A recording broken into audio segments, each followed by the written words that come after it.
주신 말씀을 함께 합독하시겠습니다. 야고보서 5장 13절로 14절 말씀을 주셨습니다. 너희 중에 고난 당하는 자가 있느냐?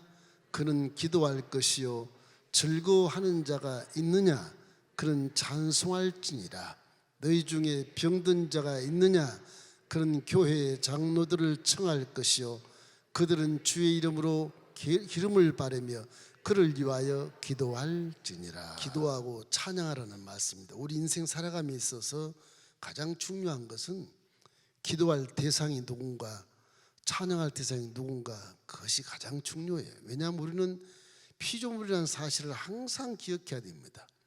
내가 스스로 생겨난다고 생각하니까 거기에 자만이 생기고 교만이 생겨서 창조주를 무시하게 되고 내 힘으로 살려고 하고 내 술수와 방법으로 살려고 하는 그런 이상한 그런 삶을 살게 되는 거예요. 어차피 마귀에 쫓겨났으니까 그렇게 살 수밖에 없다고 생각하지만, 그러나 우리는 예수를 믿고 지에서 우리 죄가 다 사해졌으므로 이제 성령이 내 안에 계심으로 우리는 하나님을 바라보고 기도하고 하나님을 바라보고 찬양하게 될 줄로 믿습니다. 그래야 우리 인생의 삶이 형통하게 되는 거예요. 왜냐하면 세상은 막영이라서 기쁨이 별로 없어요. 슬픔뿐이에요. 고난의 파도가 치기 때문에 기쁨은 잠깐이요, 슬픔이 영원한 것처럼 그렇게 저주받은 환경에 살기 때문에 예수님, 우리는 이것을 잘 간파해서 항상 기뻐할 수 있어야 되고, 항상 기도할 수 있어야 되고, 항상 감사할 수 있어야 되고, 항상 찬양할 수 있어야 되는 겁니다. 그래야 믿음을 관리할 수가 있어요. 좀 힘든 거겠지만, 그러나 우리 안에 성령님과 계시는 시대에 살기 때문에 저와 여러분은 얼마든지 할 수 있습니다. 할 수 있거든요. 무슨 말이뇨? 믿는 자에겐 능히 하지 못할 일이 없나니라 그러지 않습니까? 할 수 있어요. 왜 첫째는 기도하고 찬양할 이유가 도대체 어디 있느냐? 그 질문하실 것입니다. 인간에게 가장 중요한 것은요, 우주 만물을 창조하신 그분이 바로 우주 만물의 중심이고 핵이 핵. 그걸 떠나서는 모든 인류는 다 멸망에 이르는 겁니다.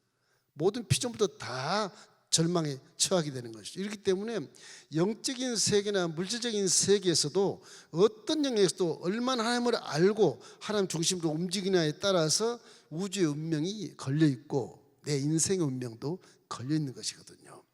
항상 우리는 마음속에 이 피조물이라 생각을 잘 안 하려고 그러는데, 이 피조물의 생각을 자꾸 해야 돼. 나를 만드신 분은 하나님이시다. 시편 100번처럼 주님이 우리를 지으신 분이십니다. 나는 그의 양이로다. 하나님 나를 기르시는 분입니다. 이렇게 우리가 고백해야 될 줄로 믿습니다. 이래서 우리는 항상 창조주를 기억하고 우리 존재 이유가 피조물의 사실을 언제나 마음속에 새겨놓으시면 그래도 좀 겸손하고 그래도 좀 기도할 곳을 찾고 찬양할 곳을 찾을 수 있지 않겠습니까? 시편 43편 21절 우리 한번 읽겠습니다. 이 백성은 내가 나를 위하여 지었나니 나를 찬송하게 하려 함이라. 우리의 삶의 목적, 존재 이유는 창조주 하나님께 찬양하기 위해서 지어졌답니다. 그 찬양만 하면 주님 먹고 있고 마시고 다 주시겠나? 그렇게 믿어도 되는 거예요. 하나님을 찬양하십시오. 하나님께 기도하십시오. 그리고 이 세상을 살 때나 하나님 기뻐하시니 항상 기뻐해야 성령이 우리를 도와주시고, 항상 감사해야 성령이 우리를 도와주시고, 찬양하면 성령이 우리에게 은혜를 베풀어 주시는 거예요. 성령이 계신 것과 피조물의 사실 항상 기억하면 내가 해야 될 일이 무엇인가를 알 수 있지 않습니까? 이렇기 때문에 시편 66편 8절 말씀에도 만민들아 우리 하나님을 송축하며 그의 찬양 소리를 들리게 할지어다. 찬양의 대상이 하나님이고 오직 하나님만이 찬양 받으시기에 합당하다는 그런 말씀인 것입니다. 아무리 위대하고 단단해도 대단해도 인간이나 어떤 피조물, 또 인간이 만든 어떤 것도 찬양을 받으면 안 돼요. 다 피조물이고 그건 어떤 어리석은 것이고 죄에 불과한 것입니다. 이래서 사람에게 영광을 돌리는 것은 하나님의 영광을 가로채는 거예요. 내가 자랑하고 내가 교만하고 나한테 영광을 받게 하는 그런 건 다 하나님의 영광을 가로채는 거예요. 제가 한번 신학 입문하는 초기인데 그때 우리 동네에 이렇게 위암이 걸린 여자분이 계신데 그분 아들이 음악 박사고 자부도 음악 박사예요. 거기 위험이 수위 와 있으니까 미국에서 건너와서 그 집 신방에 밤 12시 반에 갔습니다. 한여름이었어요. 얼마나 더운지. 그런데 거기 들어가서 그 위암을 가져온 귀신을 쫓아냈거든요. 한 2시간 정도 기도했어요. 땀으로 목욕을 하고 기도했는데 그러다 이 연이 그냥 쓰러지는 거죠. 죽은 줄 알았어요. 저도 처음인지라 그게 처음인지라. 그런 거 처음 봤거든. 그냥 모래가 쓰러진 거 그냥 쓰러져 버린 거예요. 난리가 나서 주위에서 죽었다고. 기도한데 왜 죽냐? 기다리시라고. 춥다고 벌 떠니까 입을 덮어주고 더운데. 그러면 마루에 나와서 이제 이렇게 냉수를 마시고 있는데 이불 속에서 이렇게 막 부르는 거예요. 기도한 내용을 하는 겁니다. 이제 살아나셔가지고 정신이 온전히 돼가지고서 뭐 기도 소리가 많이 들리긴 들렸는데 이게 귀신이 왔다 갔다 하니까 딱 들린 게 이 몸은 성전이라 그게 들렸고 그 불같은 성령 역사 그게 들렸다는 거예요. 그때 저는 그때 이제 신학 입문해서 성경을 막 연구한 중이라서 요놈은 귀신이가 레마가 있구나. 레마가 귀신도 무서워하는 그 단어가 있구나. 이게 사람에게도 레마가 있잖아요.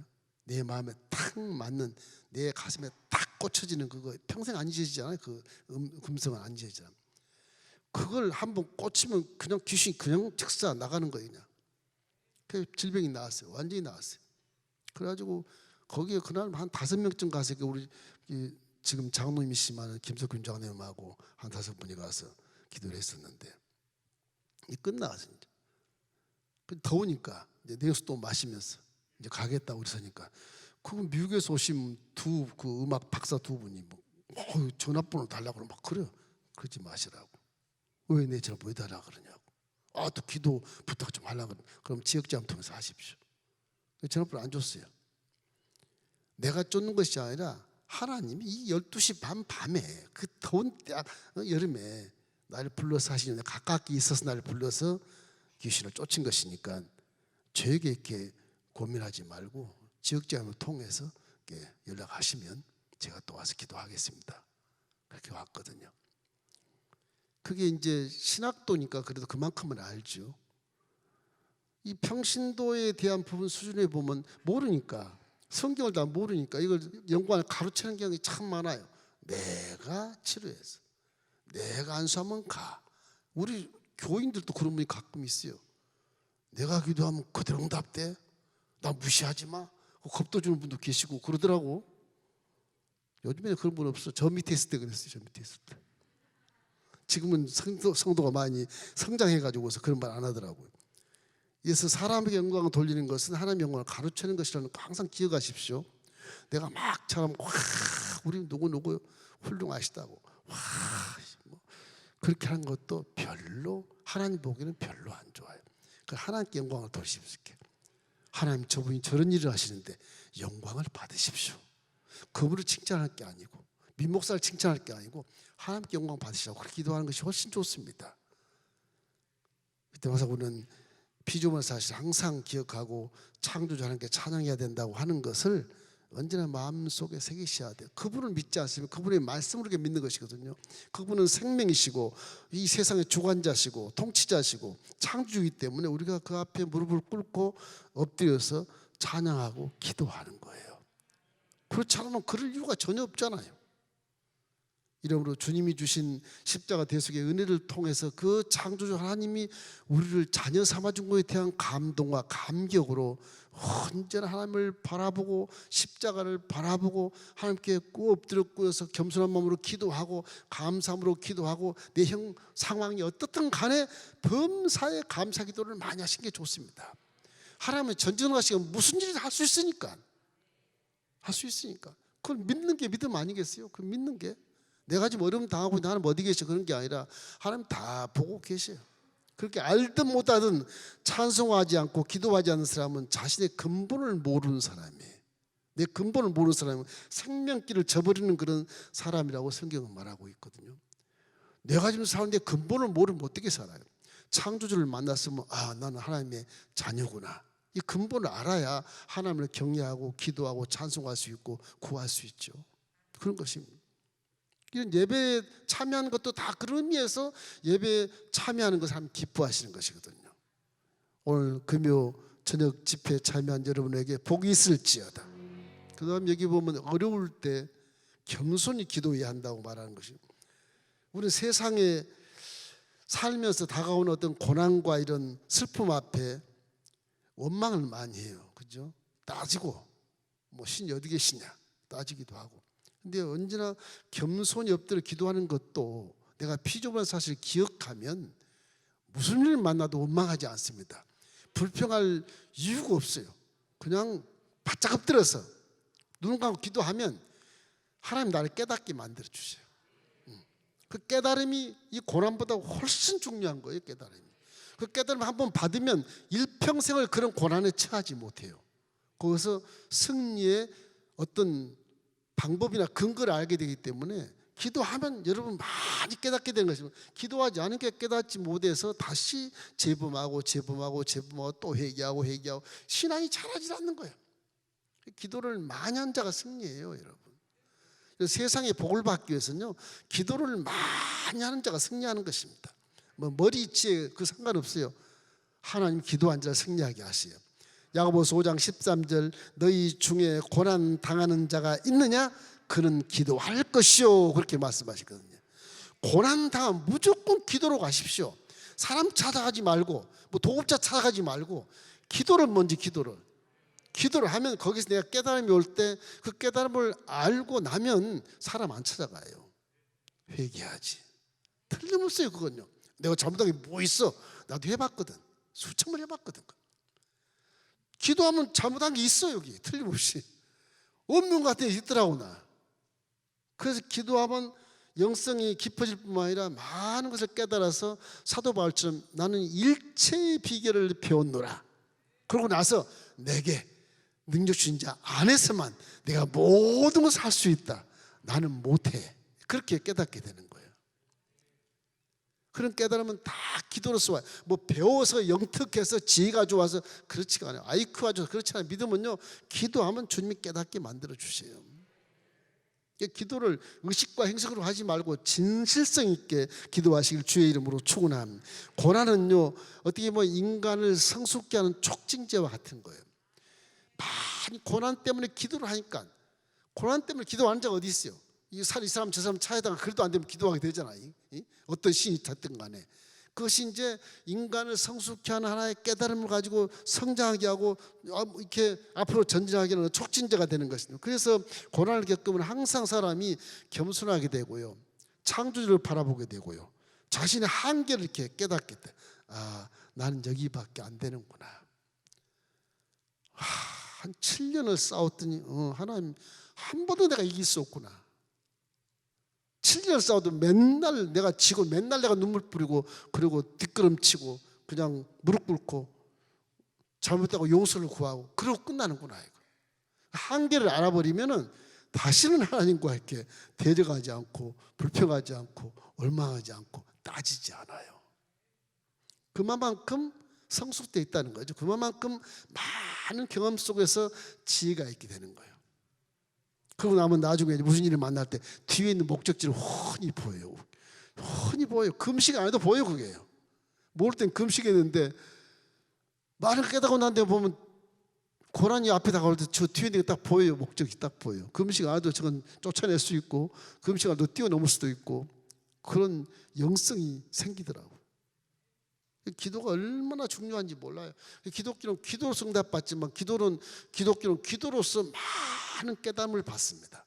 성경 많이 읽어서 깨닫지를 못해요. 이게 성령이 날마다 충만하면 좋겠지만 성경의 전문가면 모르라도, 그러나 우리는 순수하게 기도함으로, 성경을 몰라도 기도함으로 내가 스스로 깨닫게 돼요. 하나님께 깨닫게 만들어 주신 것이 왜? 우리 안에 성령이 계시거든. 내가 부족해도 성령이 깨닫게 하기 때문에 그런 것입니다. 그래서 인내는 쓰나 열매는 달다, 이런 말처럼 고난이라고 하는 것은 좀 쓰디 쓴 것 같지만 그 열매는 굉장히 달고 후회 없고 보람찬 인생을 살다 고백할 수 있는 그런 놀라운 결과를 만들어내는 겁니다. 이러므로 인내하는 것이 좋지 않고 고난이 싫지만 그때 엎드려서 기도하면 하나님 그것을 달게 만들어 주시고 재밌게 만들어 주시고 통쾌하게 만들고 또 기도하고 싶어요. 통쾌하게 만들고 또 기도하고 싶어요. 시편 119편 71절 말씀 잘 아시죠? 고난 당한 것이 내게 유익이라 이로 말미암아 내가 주의 율례를 배우게 되었나이다. 기도라는 것은 어떤 경우에든 내 하나님께 맡기겠다는 그런 믿음의 표현이 기도예요. 내가 다 내 하나님께 맡겼으면 그것이 기도의 표현이에요. 그게. 그래서 기도하면 하나님 뜻을 깨닫고 도우심을 구하는 거죠. 사도 바울 보세요. 3번 기도해도 응답이 없는 거예요. 사도 바울은 성령으로 충만하고 부활하신 예수를 만난 자지 않습니까? 체험이 있기 때문에 믿음이 흔들리지 않습니다. 그런데 남의 병은 다 고쳐줘. 귀신을 쫓아내고 질병을 치료하고 죽은 유도도 살리고 막 다 했는데 내 병은 안 고쳐주시는 거예요. 성경은 안 지르라고 돼 있는데 뭐 신학자도 다 평가가 다릅니다. 일단 병이 있는 거예요. 그래서 하루는 기도를 했어요. 주님, 나를 통해서 다 병 고치시는데 왜 내 병을 안 고치십니까? 이놈아, 너는 네 병 그거 없으면 네가 자만할까 그래. 교만할까 봐서 그래. 그걸 깨달았어. 내 은혜가 족하니라. 뭐가 은혜가 좋게요? 지금 내가 건강해야 되겠는데 그래야 사역도 하고 그러지 않겠습니까? 목사님들 건강 많이 유지를 하려고 애를 쓰는데 크게 생각이 나는 거예요. 그런데 목사님이 아파도 그 아픈 목사님의 입술에서 은혜의 말이 더 나오는 겁니다, 여러분. 왠지 아세요? 지금 아픈 기도를 열심히 하거든. 미국에서 아프라고 기도하셔요. 그 이놈이 기도를 많이 할 거라고요. 건강하면 기도 안 해요. 그렇지 않겠어요? 이게 고난을 많이 받아본 자가 지도자로 딱 섰어야 돼요. 그래야 돼요. 고난 안 받으면 지도자의 자격이 좀 불충분해요. 이런 것을 저도 많이 깨닫는 것입니다. 그래서 기도는 어떤 경우든 하나님께 맡기겠다는 믿음의 표현이기 때문에 기도하는 것은 그대로 응답된 것을 믿고 기도하는 것이거든요. 보호된 것도 응답이다. 더 기다리라 그런가 보구나. 절대 긍정을 생각해야 돼요. 그렇게 해야 돼요. 이 사도 바울이 기도하고 나서 하나님 말씀하신 그 기도문을 보면 이래요. 고린도서 12장 9절로 10절 함께 읽겠습니다. 나에게 이르시기를 내 은혜가 내게 족하도다. 이는 내 능력이 약한 데서 온전하의 짐이라 하신지라. 그러므로 도리어 크게 기뻐함으로 나의 여러 약한 것들에 대하여 자랑하리니 이는 그리스도의 능력이 내게 머물게 하려 함이라. 그러므로 내가 그리스도를 위하여 약한 것들과 능욕과 궁핍과 박해와 공고를 기뻐하노니 이는 내가 약한 그때 강함이라. 종이 저러면 되겠어요? 네 병이나 잘 고치라 이놈아. 그럴 거 아니겠어요? 그렇지 않아요? 그렇게 판단하는 분도 계시잖아요. 지 병이나 잘 고치지. 누구를 머리 얹고 손을 기도해? 이런 분도 계셔요. 전혀 달라요. 전혀 달라요. 사도 바울이라는 사람 어떤 사람입니까? 굉장히 위대한 분이거든요. 예수 안 믿는 자들도 그걸 존경한 사람이에요. 바리새인으로서. 최고학부를 나오고 국회의장까지 한 사람 그런 입지에 있으니까 지금 세계를 소란케 하는 그런 선교를 하고 있지만 눈병에 걸려가지고서 남의 병을 고쳐야 된단 말이에요. 다 나아요. 그런데 안수 받는 자가, 안차를 받는 자가 네 병이나 고쳐. 그러면 어떻게 되겠어요? 하나님께 대항하는 거죠. 이 판단은 진짜 금물입니다. 이게. 종들이나 성도나 서로 아픈 자가 있든 유아의 기도라는 말은 판단하지 말고 저 쌤통이다 그러지 말고 함께 기도해서 저기에서 하나님 기적이 나타나게 하소서. 저 약한 데서 깨닫게 하소서. 저 약한 데서 능력이 나타나게 하소서. 그게 성수적으로 올바른 기도예요. 올바른 기도. 누가 아프다 그러면 기도 안 해서 그래. 기도 안 해서. 이런 얘기 하고 영이 달라서 그래. 영은 무슨 영이 많은지 몰라. 영이 달라서 그래. 신령 한 척 하면서 그래요. 잘 생각하셔야 돼요. 판단은 금물이에요. 오히려 병든 자, 어려움을 당한 자가 지금 나보다 더 큰 은혜를 받고 있고 나보다 더 큰 지혜를 지금 깨닫고 있는 거예요. 와, 저분 저러다가는 진짜 잘 되겠다, 소망이 있구나, 중보기도 해줘야죠. 그죠?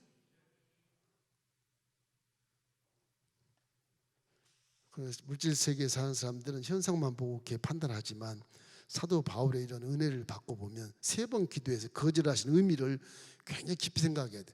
내가 약한 데서 능력이 나오지, 네가 온전하고 눈도 밝고 병이 하나도 없는 데서 능력이 안 나타난다는 거예요.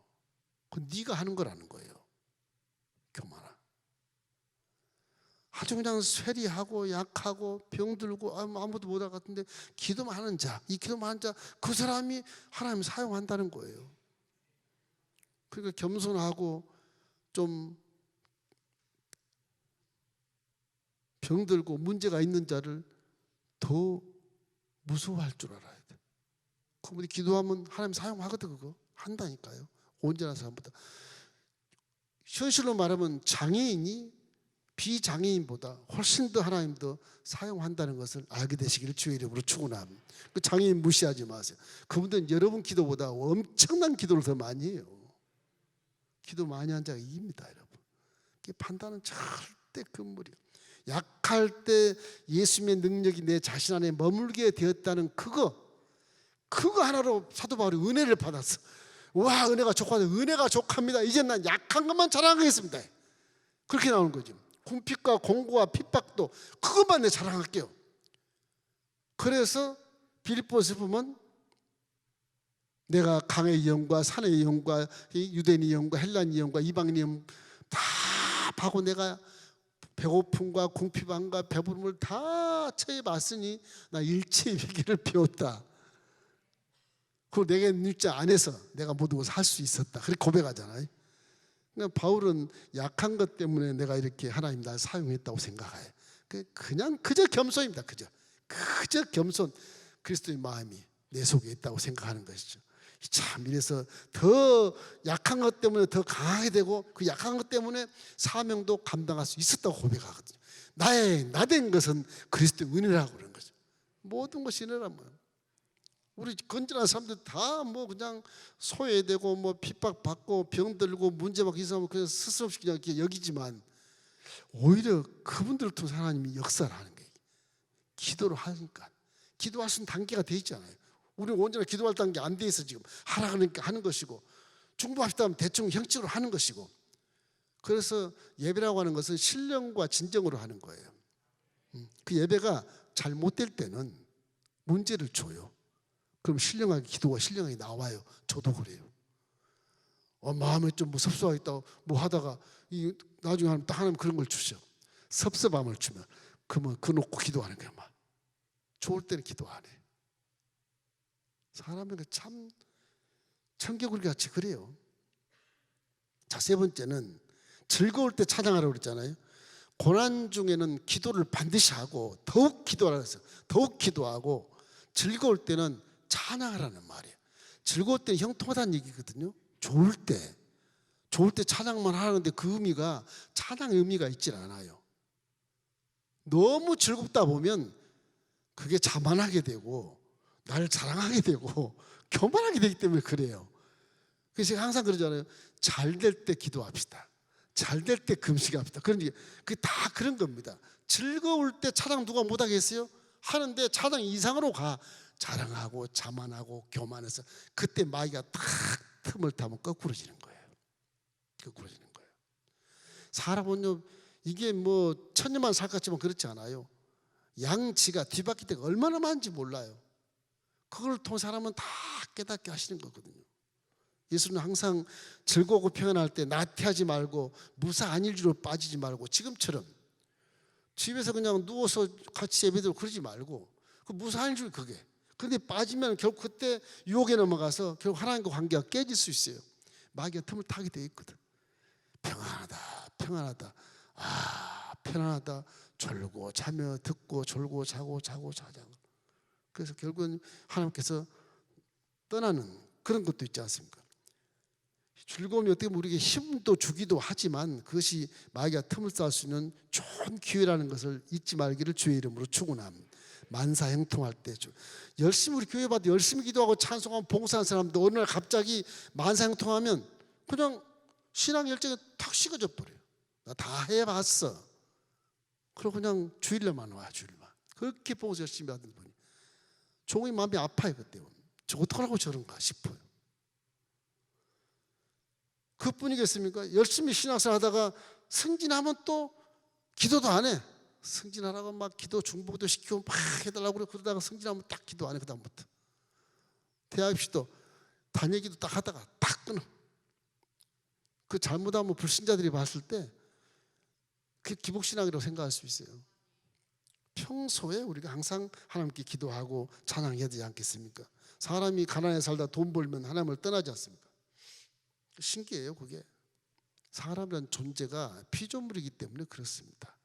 나는 피조물이 아니라고 생각하면 결국은 망하는 길로 가게 되는 것이죠. 그래서 형통할 때 우리가 내아태하지 말고 무사한 일에 빠지지 말기를 주의 이름으로 축원합니다. 우리 본문 다시 한번 읽겠습니다. 야고보서 5장 13절. 너희 중에 고난 당하는 자가 있느냐? 그는 기도할 것이요 즐거워하는 자가 있느냐? 그는 찬송할지니라. 그러면 모든 것이 하나님의 은혜임을 기억하고 열심히 기도하고 열심히 찬송해서 하나님께 영광 돌리는 그런 효녀, 믿음이 장상불량 이루는 그런 저와 여러분이 되기를 주님의 이름으로 축원합니다.